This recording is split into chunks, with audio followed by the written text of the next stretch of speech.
Hi, everyone. My name is Alison Miller, and I'm here with my partners Peg Rowe and Elizabeth Ruske Hello? from Tiara No? No. Oh, I thought you were telling me to stop. Okay. No, Anyway, no, we're I'm just here. waving and Oh, saying they we're were like, here. they were like, no, don't talk. We're here.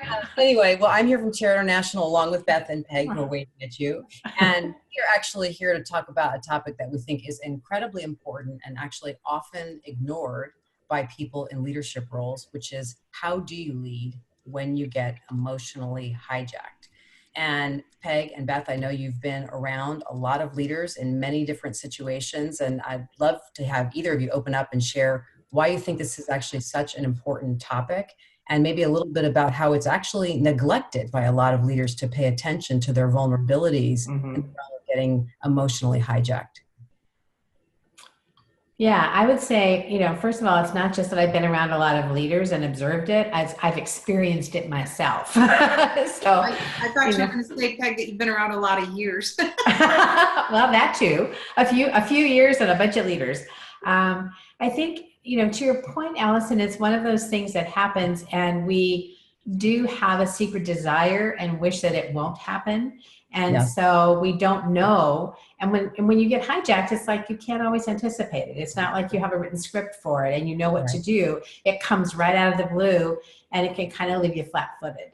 Yeah, So, from my perspective, it's not that leaders can't be vulnerable and have things happen that surprise them, because that's going to happen to all of us and it's part of being human. But I think as leaders, we want to feel like we are able to manage ourselves in a lot of different situations. So there's that self-awareness, self-management piece of emotional intelligence.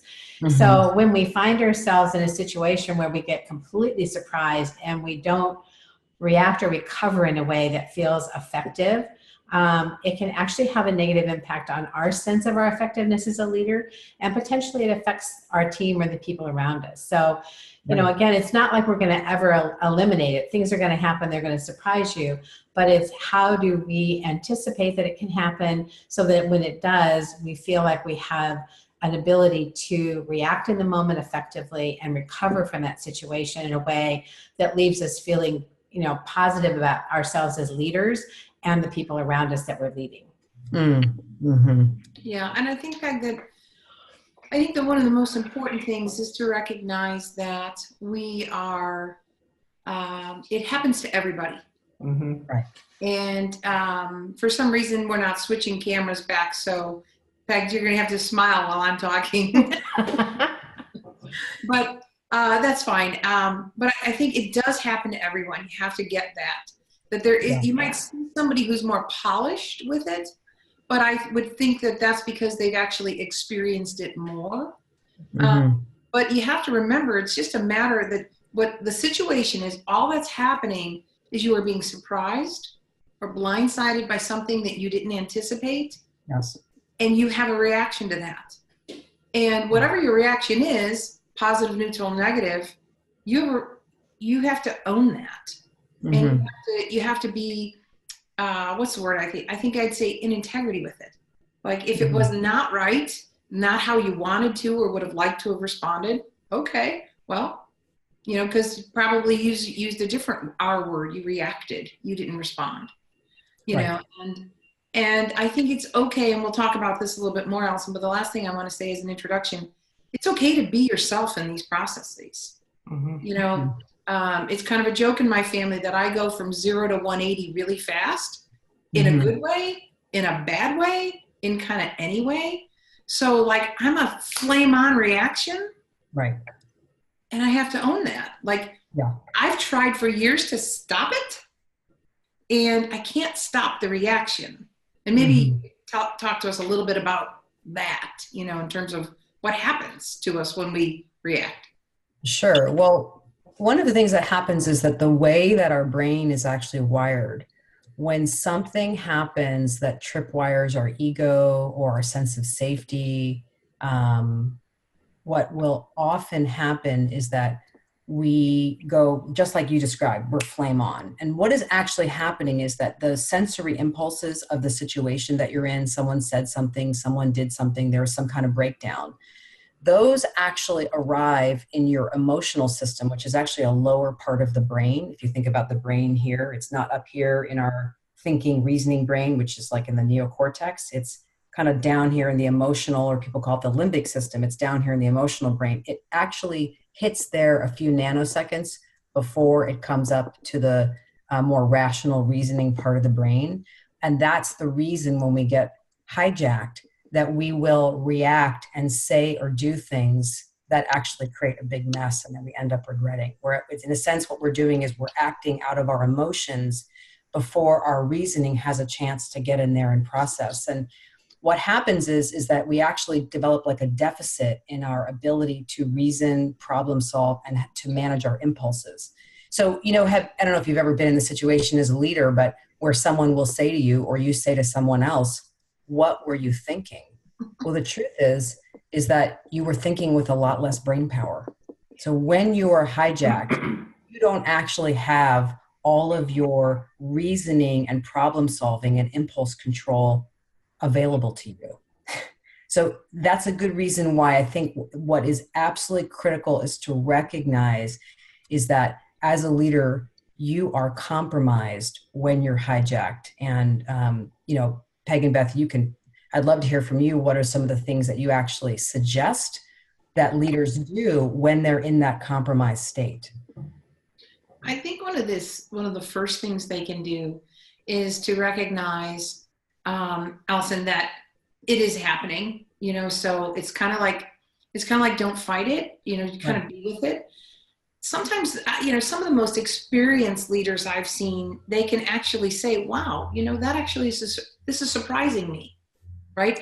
And by verbalizing what's occurring for them, it actually gives them a moment to pause. And as you pointed out, for that lower brain to catch up to the higher brain in terms of the logic. And, there's simple things, of course, breathing, etc. But just even verbalizing what is occurring in the moment is such a powerful pause. Right. Plus, it lets everyone know what's going on. I mean, it takes away some of the also surprise reaction. Oh, I'm surprised you're reacting this way. Really? Because I'm surprised, right? Well, I think that you're pointing out something really important, which is that you were talking earlier about the difference between reacting and responding, is that when we're hijacked, what we're actually needing is a little bit of time and space. And so being able to say something like, hey, hold on a minute.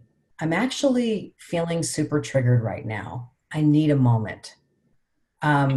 Calling for a break in the meeting, doing something that to kind of interrupt and create some space between the stimulus and the response is really important, because the thing that's also important to remember is that none of us have ever gotten hijacked where it became a permanent state. A hijacking situation arises, it crests, and then it falls. And where we get into big trouble as leaders, as well as leaders in our own families with our significant others and our children, is when we speak and behave from up here on the wave. All right. And there are leaders who have spoken to the people they lead from up here, and they've never been able to recover from it because what they've done was, pretty terrible. So we really have to find ways, I think all of us, to figure out how we can somehow, whatever we have to do to get some space, to wait for that to start to fall before we engage in any kind of action or speak to others. Because we're really vulnerable to doing something that we're going to regret or that could have some serious consequences for us as a leader. And I think for me, when I work with leaders, often it's when someone's had that kind of an experience where they have acted outside of how they normally would act. They've surprised themselves and others and almost say, I don't feel like myself. That wasn't me. Yes. But that's the experience that they created. And that's the opportunity, certainly in the work that I'm doing with leaders, to pause and say, let's take that situation apart so that it doesn't feel like it was so darn mysterious. Like, what really happened there? What did you see? What did you notice about yourself? And often leaders can figure out, like, what is the trigger for me? I feel threatened. I'm afraid of something. I was heading one direction. They were heading in the other direction. And if they can begin to get kind of the lay of the land, like, oh, this is the place that I'm vulnerable for that to happen, then they can actually almost not anticipate it like you're sitting there nervous about it, but when it repeats itself, now you know, like, okay, to your point, it's not permanent. So give yourself that moment to breathe. Give yourself, maybe even call for a break in the meeting and take 10.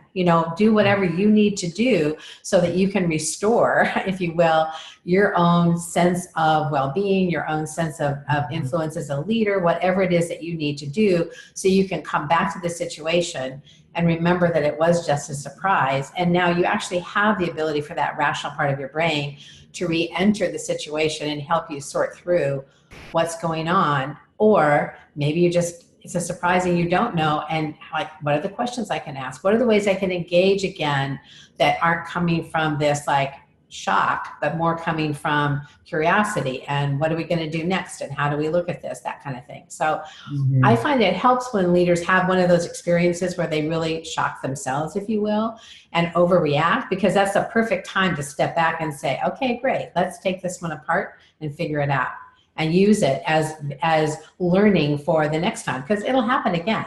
It will happen again. That's a really great recasting, I think, Peg, that you're describing you do in your coaching with your clients of it already happened, right? So let's use it as an opportunity for self-awareness, for growth, for really learning and understanding where you actually have some vulnerabilities, where it could happen again. And in a way, what can happen then is that you can start to create for yourself and figure out what are your off ramps. So you could think of hijacked as kind of getting caught in a bit of an infinity loop. Yeah. And how do we off ramp ourselves so that we can show up in a way where we feel like we're being truer to who we actually are as a leader? And remember, when you're hijacked too, I think it isn't who you are. It's something that occurs in the space of leadership. Yeah, I also think we had a client this week who had a situation that was very surprising to her. She thought she was going to be offered another position, and it turns out they're going outside the company and not filling for it. And imagine surprise, shock, disappointment. And the really great thing was that in dialogue with her and a friend, the friend said, you need to talk to somebody objective. Because all I'm going to say to you is, that sucks. That's not the way it's going to be. And you need to talk to somebody who is really going to kind of help you kind of shape where you're at. And I really was proud of this individual for referring this client to us so that we could talk to her in the moment. So, Peg, I like what you're describing is, after the fact is a great teaching moment for yourself. Yeah. But sometimes in the moment, if you are wise enough or can catch yourself or have a network that can support you in that way, that's I think the Holy Grail is when you can catch yourself in the minute or in the moment. And, to Alison, your point, it's like you're really going from a reaction to a response in a very mature way. And I think, what I've seen when people do this, they not only do they catch themselves both physically and emotionally, but just quite simply, they shift it to say, what is my intention here? What do I want to have happen? Because when they can start thinking about that again, it takes away this, what's being done to me. And it disempowers. Yeah, Beth, I would add to that, because I think often at the core of when we get hijacked is everything flips to I. It's all about what's happening with me, and we sort of tune out to the we and the team and everything else that's going on. And that's that kind of switch that I think is often useful, is when we can get past this sort of like, oh my God, this is happening to me. Why is it happening to me? This is so unfair. Whatever that internal dialogue is. And to your point, I mean, sometimes we do need the friend or the pal who goes like, you're right, that sucked, because we need to almost be validated. Like, that wasn't just me imagining it, that was terrible. And what do you do now? How do you move away from that? And how do you move forward? But sometimes I find with clients that the pivot point was when they realized like, oh, I got trapped in all my internal dialogue was around what was happening to me. I almost made myself a victim in this situation. Now, how do I, pause and switch back to who I am as a leader and the thing I'm trying to get accomplished with this team, whatever that might be. Yeah. And listening to you both, one of the things that occurred to me that I think can be really helpful in knowing that you are going to probably get hijacked multiple times in the same area. And what it's pointing to is that actually there's something going on with you. And I like to call it time traveling, which is that things that happen to you, sometimes even as very young children, when we get hijacked in a way that seems completely disproportionate to what's happening, where we feel like we completely lose ourselves, a lot of times that's actually signaling to us that we're tapping into something that happened to us before we had words.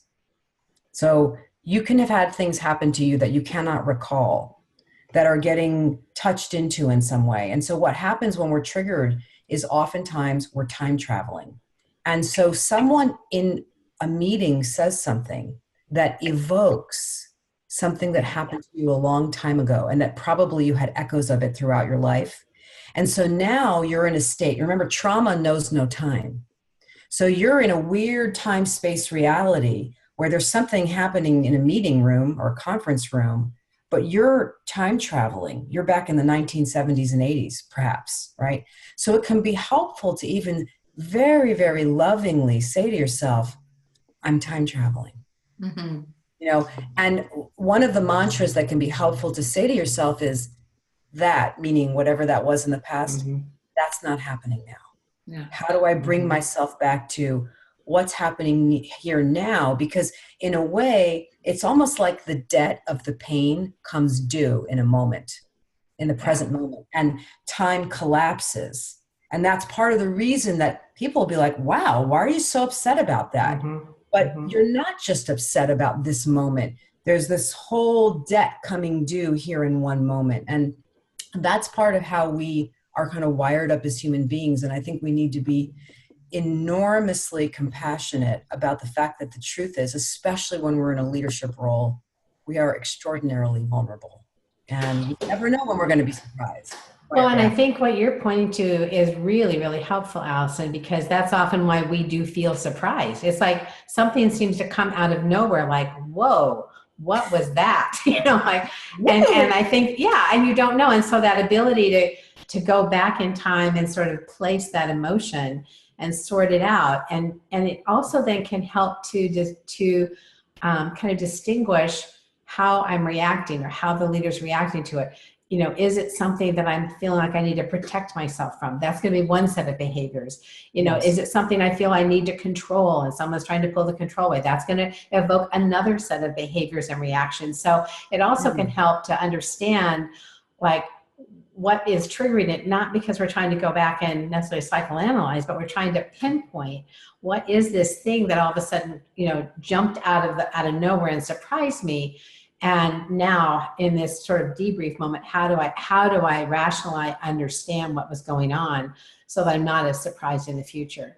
Let me ask you guys this, because I think this is we're on a really cool point here.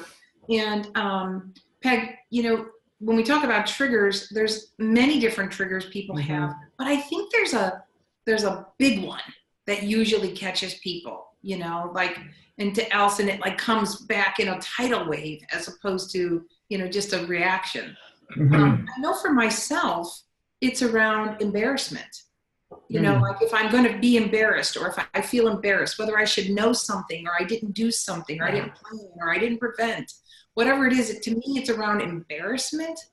I'm just wondering, and of course there's others, you know, you could just ask my family. There's a few other that I'm sure they'd be willing to share. But what would you say yours are, and you know, as a leader? And this is going to sound different for everybody, but I'm just curious if you see anything. Well, I think for me, I can always say that whatever it is, there's at the core of it is some level of fear. A fear that I don't know, a fear that I'll be embarrassed, a fear that I look inadequate, a fear that I look unprepared. Whatever that is, fear is absolutely always, when I peel that onion back, fear is at the core of it. But I think, like you, Beth, probably in leadership roles, my Achilles heel was feeling like, as a leader, I should know all the stuff there was to know. And so if something popped up that I didn't know, it wasn't that anyone else necessarily expected me to know everything. I expected me to know. And so that would have that reaction, which is why sometimes it surprised others, because somebody would look at like, well, that shouldn't bother you. Like, why would that bother you? And I think for me, it was very much feeling like, My adequacy and competency as a leader was somehow being gauged by where that gap was, that I should have known something and should have accounted for it. And whatever surprised me, really put a bright light on that vulnerability, put a bright light on that Achilles heel. And that's probably what it was for me specifically as a leader. Well, I could check to everything both of you said. And it also makes me realize and pinpoint something specific that's definitely a hot button for me, which is when I feel like I'm being disrespected, and I can be, comes out of me. And this actually happened to me with someone that works for me. And I just did not manage myself on the phone with her well at all. And the way that I recovered from it was by just, first I texted her and then I called her and I just said, I really apologize. My reaction was disproportionate to what was going on. And I had to actually so after the wave of the hijack moved through me, I had some follow-up waves and they were shame. Yeah. And I had to kind of let that move through me. And I think it's a really important thing. One of the reasons that these kinds of hijack moments really diminish people's leadership and the respect others have for them is because they don't clean them up. Because the shame gets in the way of them cleaning up. And to your point, Beth, of what you were saying earlier, starting to take ownership and recognize what both of you have been saying, which is that everyone gets hijacked in different ways. Everyone has had moments where their emotions got the best of them and they said or did something that they regretted. And being able to actually clean it up is really, really critical. And I think a lot of times, all three of us have spent a lot of time on the phone coaching people about cleaning up the mess they made. And when we talk about leadership, I think one of the things that's really important is that's one of the things you can model as a leader, because everybody has the shame associated with things go haywire. And if as a leader, you have that ability to both be vulnerable in the moment, recognize what happened, and then have the courage to go acknowledge and own and take responsibility for what happened and your reaction, and then clean it up. That's a huge gift that you give to the people around you who often don't have that skill, have never seen anybody do that, and can leave a whole residue of junk in a team when it's not done effectively. Right. Peggy, the other part of that effectiveness is that as leaders, we have to clean things up publicly too. Yeah. So it's if you're trying to clean something up, it may feel like, oh, I should just go and I should just be privately cleaning that up. If the mess was public, you got to clean it up publicly, I think. Yeah. And you can't role model privately, you can, if it's, I'm cleaning up with that person, of course, but to role model and be like, oh, I'm sorry, that was, whatever it is.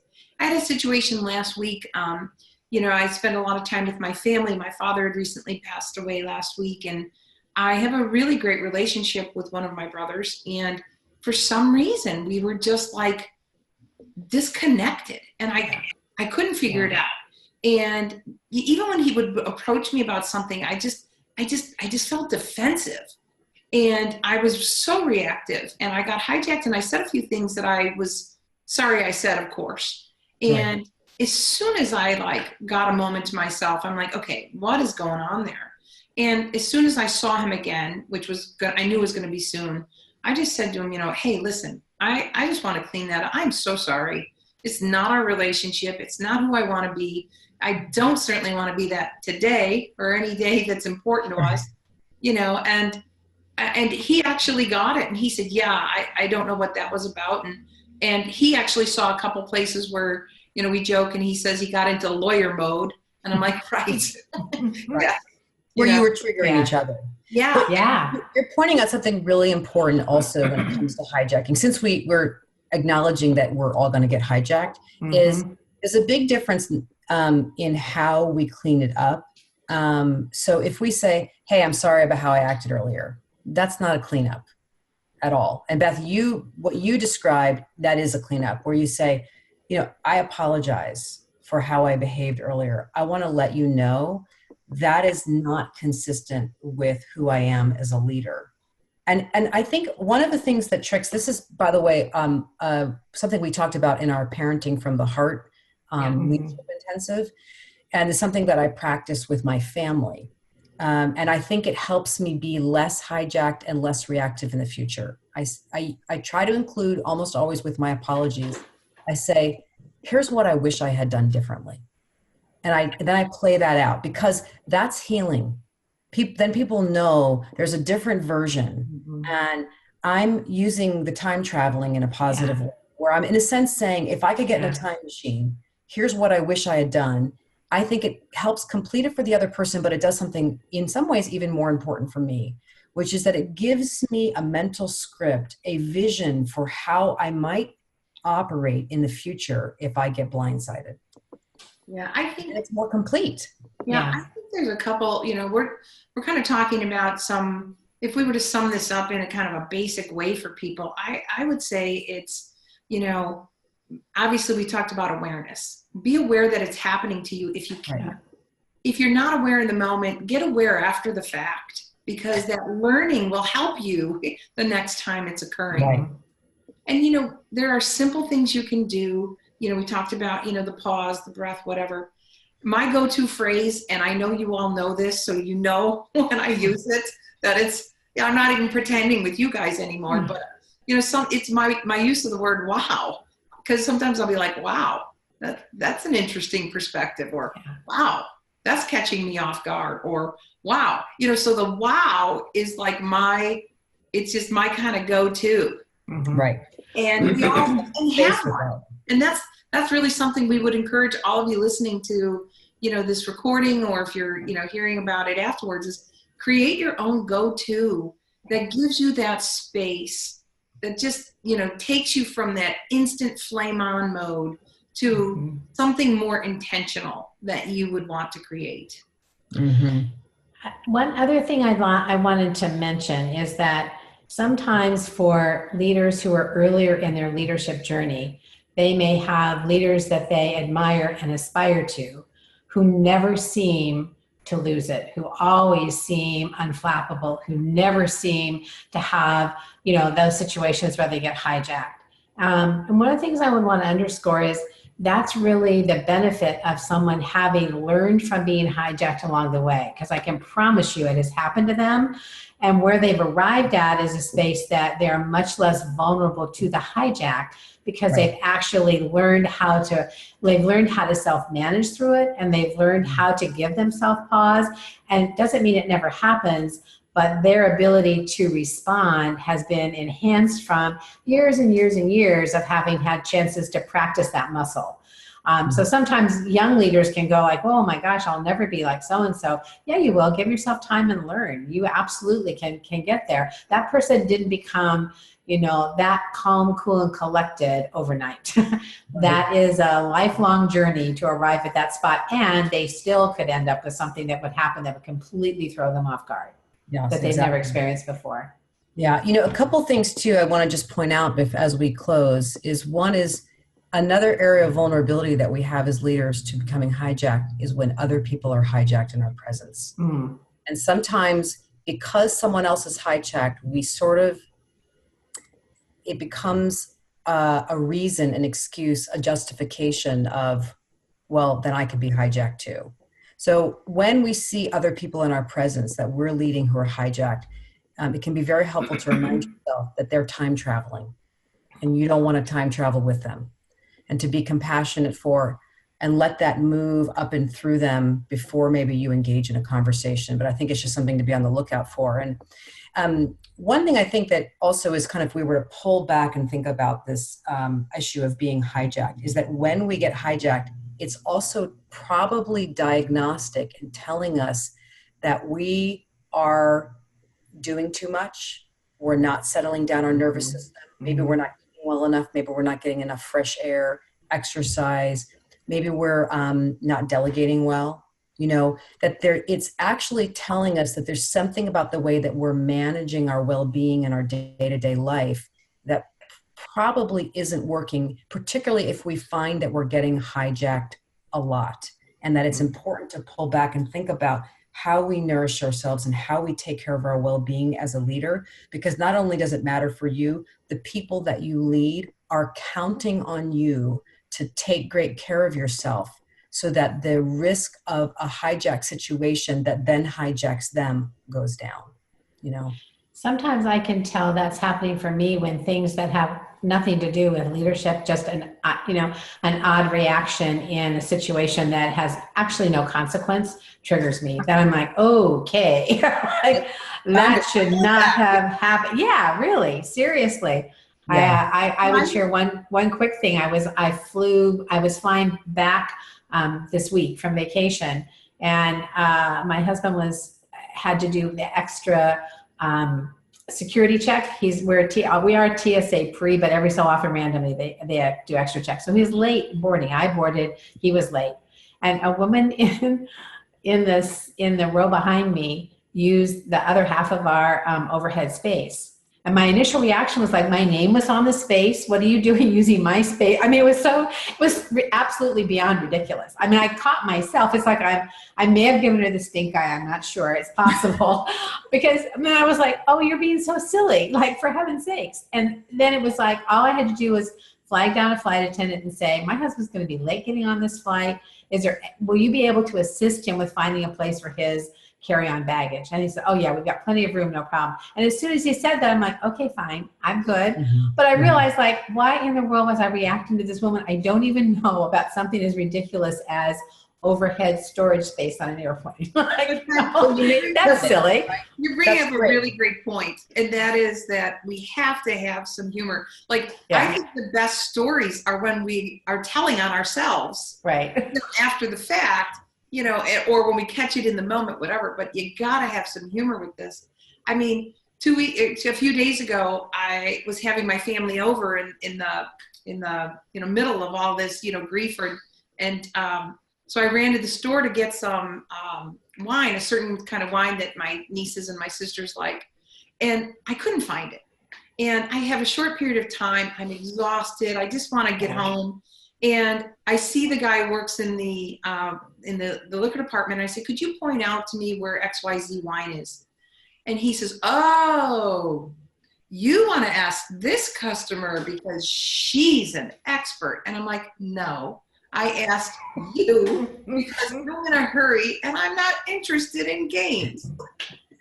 I'm thinking any other day, this would have been something I would have engaged with. We would have had a nice conversation. Yeah. And it got worse because then he's trying to do a treasure hunt with me. Look over your left shoulder. I'm like, you are so not getting this. I'm not in the space for that. Right. Yes. Right. Yes. And I think that's part of this key, is recognizing the context. And if you are going to be leading a really important meeting, you're going to be in situations where perhaps there's a lot on the line. The stakes are high. Mm-hmm. You're going to perhaps be a little bit more vulnerable to getting hijacked. Then, with a coach or a friend or a colleague, create a context for yourself. Think about, what are the values? What do I want to embody? How am I going to metabolize triggers and things that start getting up? And part of what can really help you is actually thinking about it in terms of metabolism, is that things happen, this trigger happens, this trigger happens. And if we don't metabolize those little triggers, well, then we're going to blow, eventually. So having the consciousness of, like, the way that this call started out, right? Like, where I thought you guys were waving me down not to start. But then I was like, okay, well, whatever, we're live. Just have a sense of humor about it. Just keep moving. Let that move through you, rather than getting caught up in the idea that I have to be, I've got to be perfect and polished all the time, because that's not attainable, Right. I really do so enjoy that we had this conversation. I feel like I could just keep going with the two of you for hours, and we really appreciate you all being here. Please, follow us on our Tiara International page on Facebook. We're here every Friday, and we love engaging with you. If you have ideas for topics of things you'd like us to discuss, please feel free to leave us some comments. If you've got questions about what we talked about today, if you're listening to the recording later on, we actually will answer your questions, and we appreciate you tuning in and being part of our audience here. And we look forward to seeing you next Friday. Thank you, Beth and Peg. So fun. Yeah. Thank you. Bye, everybody.